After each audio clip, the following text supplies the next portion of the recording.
दोस्तों आज के दिन हमारे साथ एक घटना घटी है। उस घटने के बारे में पूरा हम आपको बताने वाले हैं। हुआ क्या था, आज मॉर्निंग में हम उठे हैं, उठ के हमने देखा कि गैप डाउन मार्केट की ओपनिंग हो रही है और कहीं ना कहीं कल एफआईज ने बाय किया था।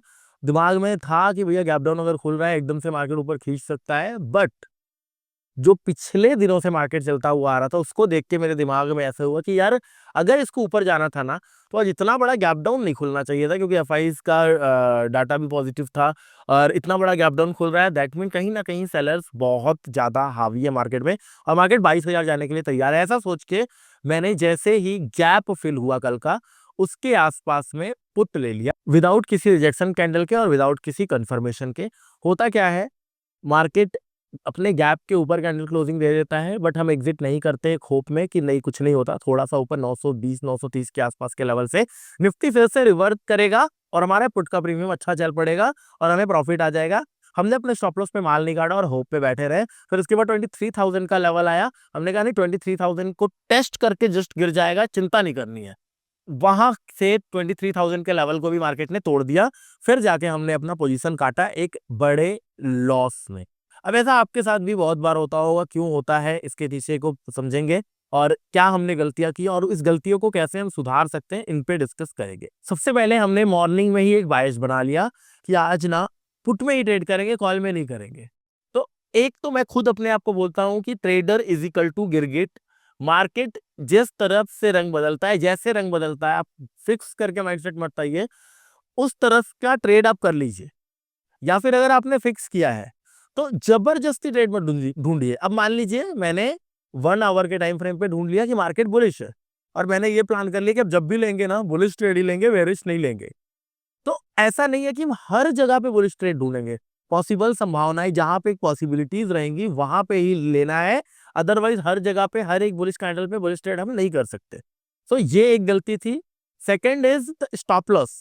अगर हमारा स्टॉप लॉस ट्रिगर हो रहा है, वहां पे सिनेरियोस चाहे जो मर्जी हो, हमारा माल कट जाना चाहिए। कैंडल क्लोजिंग का वेट नहीं करना है कि कोई बात नहीं स्टॉप लॉस ट्रिगर हो गया है लेकिन स्टॉप लॉस के ऊपर कैंडल क्लोजिंग नहीं कर रहा है। आपको नहीं पता कि आपका स्टॉप लॉस 50 रुपीज पे था और कैंडल क्लोजिंग 70 रुपीज पे हो जाए, आपके प्रीमियम का कितना चेंज हो जाएगा आप खुद देखो। तो कहीं ना कहीं ये एक मेरा बहुत बड़ा गलती था कि भैया स्टॉप लॉस टच हुआ और मुझे माल काटना था, वो मेरा नहीं हुआ। थर्ड इज कि होप में बैठ जाना। होप क्यों आता है? अब स्टॉप लॉस ट्रिगर हो गया है, ऊपर क्लोजिंग भी दे दिया, अब क्लोजिंग पे भी नहीं काट रहे, क्यों? हमने पहले सोचा जब स्टॉप लॉस ट्रिगर हुआ तो हमने सोचा कि क्लोजिंग आएगा फिर काटेंगे, लेकिन जब क्लोजिंग आ गया तो नहीं काटा क्योंकि क्लोजिंग बड़ी ऊपर आ गई। प्रीमियम हमने 170 रुपए पे लिया था वो 120 आ गया। अब मन में चल रहा है 130 के आसपास आएगा ना फिर मैं इसको काट लूंगा, और वो 130 दिखाने के बजाय 112 115 आ गया। सो यहाँ पे होप, अगर हमने डिसाइड कर लिया मान लीजिए एक टाइम के लिए कैंडल क्लोजिंग पे कटना है तो वहां पे भी कटना चाहिए था, बट ड्यू टू अब क्लोजिंग ज्यादा ऊपर क्लोजिंग हम वहां पे भी नहीं काट पाए। तो ये होप ने भी काम खराब किया। वो बात अलग है, मैंने ऊपर से फिर से पुट पकड़ लिया था और बड़े शानदार तरीके से रिकवरी कर लिया, बट सबके बस की ये चीजें नहीं होती हैं। तो ये थोड़ा सा अपना माइंडसेट बना लीजिए, जब ऐसी गलतियां आपसे हो जाती हैं तो सबसे पहली उस गलती को एक्सेप्ट कीजिए। मानिए कि आपसे गलती हुई है, अपना विक्टिम कार्ड प्ले मत कीजिए। वो मार्केट की गलती थी, वो क्या फिर के ऊपर क्लोज कर दिया था, वो ऐसा कर दिया, वो ऐसा। बोलिए हाँ मेरी गलती थी, मैं कैमरे के सामने 100 लोगों के सामने कबूल करता हूँ मेरी गलती थी, तभी तो मैं कल वो गलती नहीं दोहराऊंगा। तो एक तो आप लिखिए, लिख के बोलिए हाँ मेरी गलती थी, और दूसरे दिन इवन 4 5 10 दिन तक ना उस गलती को मार्केट खुलने से पहले दोहराइए, देखिए, दोहराइए इन द सेंस पढ़िए कि भाई ये इस दिन में गलती किया था, आज ऐसा काम मेरे से ना हो जाए। एक चीज मैं और आपको बता रहा हूं, आज ना मार्केट खुलने से पहले हमने डिस्कस किया आपस में कि 3 दिन से लगातार प्रॉफिट हुआ है, आज अगर छोटा सा भी लॉस होगा ना डे क्लोज कर देंगे।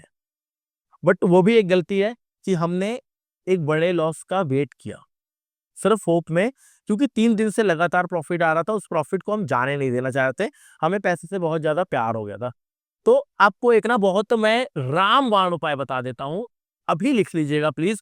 अगर अभी कॉपी पेन नहीं है, लाइक कर दीजिए, कमेंट कर दीजिए वीडियो कैसा लगा, सेव कर लीजिए वीडियो को, घर जाके लिख लीजिएगा। लिखिए, अगर 3 दिन से ज्यादा लगातार प्रॉफिट हो गया है तो क्वांटिटीज कम कर दीजिए। कम मतलब कि थोड़ा कम कर दीजिए। हर बिग प्रॉफिट के बाद आपको कूल डाउन होना है। जब आप एक प्रॉफिट के बाद कूल डाउन हो जाओगे, क्योंकि एक बड़े प्रॉफिट के बाद एक बड़ा लॉस आता है, या एक प्रॉफिटेबल डेज के बाद एक लॉस डेज आता है। सेम अगर 3 दिन लगातार लॉस लग गया तो तैयार रहिए, अगला दिन प्रॉफिट भी हो सकता है। वहां पे क्वांटिटी कम मत कीजिए। लेकिन अगर 3-4 दिन आपको अच्छा प्रॉफिट हो गया तो क्वांटिटी कम कर दीजिए। क्यों? प्रॉफिट आएगा तो छोटा आ जाएगा, लॉस आएगा तो छोटा आ जाएगा। तो ये चीजें आप कर सकते हो, इन चीजों को फॉलो करके आप एक अच्छे ट्रेडर बन सकते हो। ये मेरी गलतियां थी, मैंने आप लोगों के सामने एक खुला किताबों में रख दिया है। अगर आप ऑफलाइन सीखना चाहते हो, नीचे नंबर दिख रहा है, इस नंबर पे ऑफलाइन लिख के एसएमएस कर दीजिए, ऑफलाइन लिख के व्हाट्सएप कर दीजिए, हम आपको सामने से रीच कर लेंगे। Bye bye.